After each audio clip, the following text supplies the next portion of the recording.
everyone.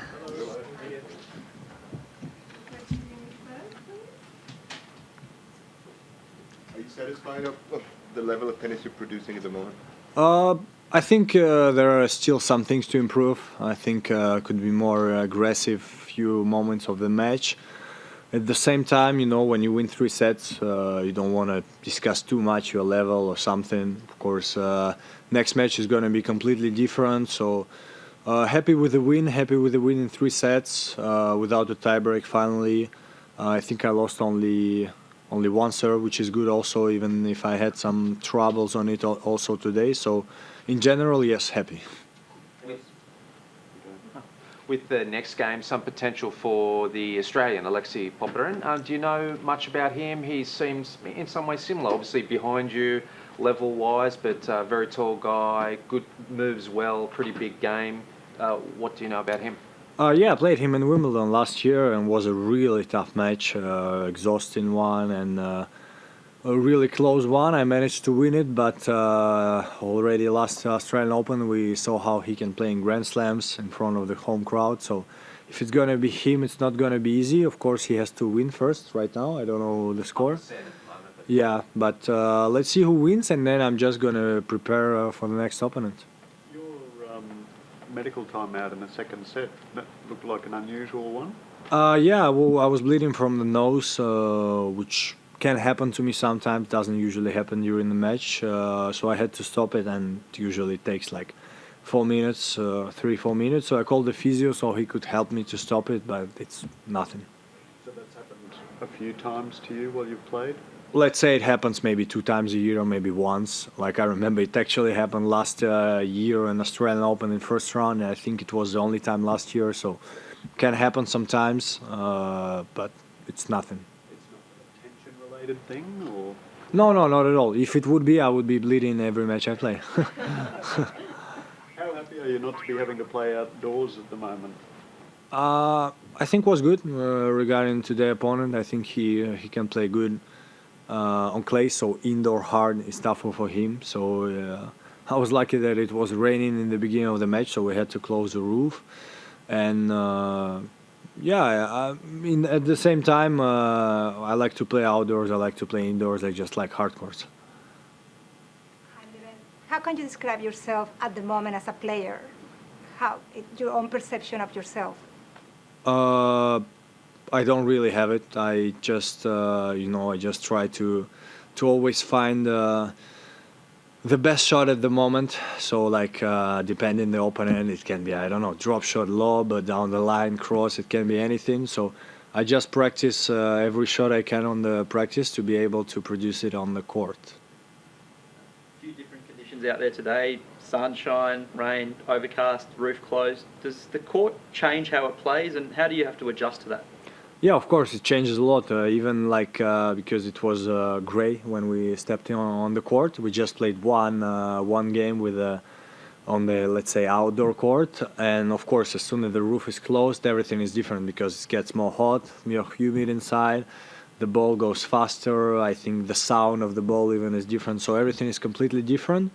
And as I say today, I think it was in my advantage. Sometimes can be in your disadvantage. So, but anyway, it's like playing on road laver or court 3. It's going to be completely different. So just have to adjust to your match and try to win it. The underarm serve, you tried it out there, not too successfully. Is that gaining a little bit of traction?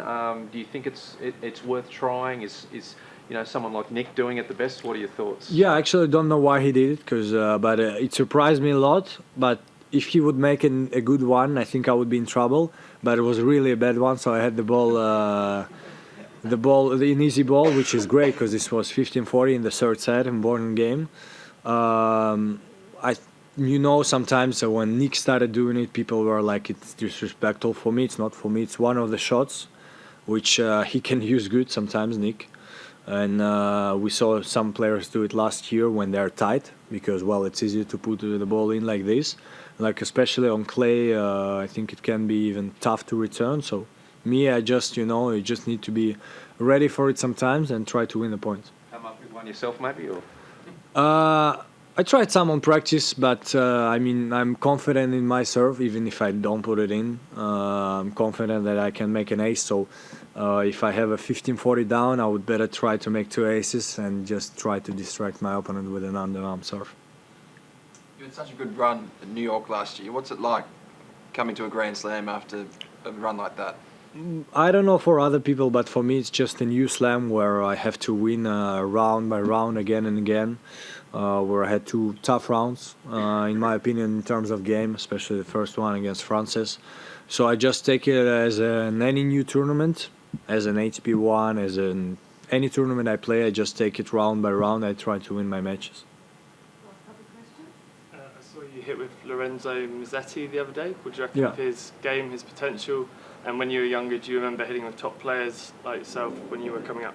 Yeah, it was yesterday, and he was playing unbelievable like yesterday. I don't know if he plays like this in the match in terms of striking the ball. He was striking everything, and he was getting some crazy shots in. He made me a twinner winner after doing like 10 forehand winners before. If he would play the match yesterday, I think he would beat me 2-2. But of course, it's not like this. And I remember when I was young, I think the first like huge top player I practiced with was Novak. Was around 450 before going on futures to Belarus, Minsk, and he was going to Montreal.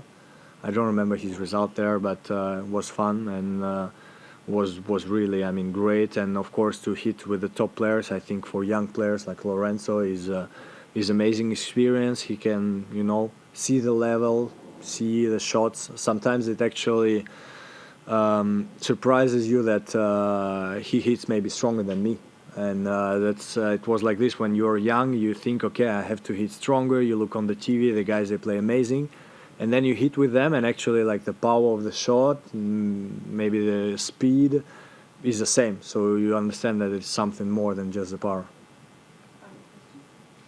From your point of view, is it vital for popularity of tennis in a country to have a superstar? And how important is it, or how unavoidable is it? It's tough to answer because, you know, there are countries which maybe didn't have like a huge superstar lately, but they still love tennis.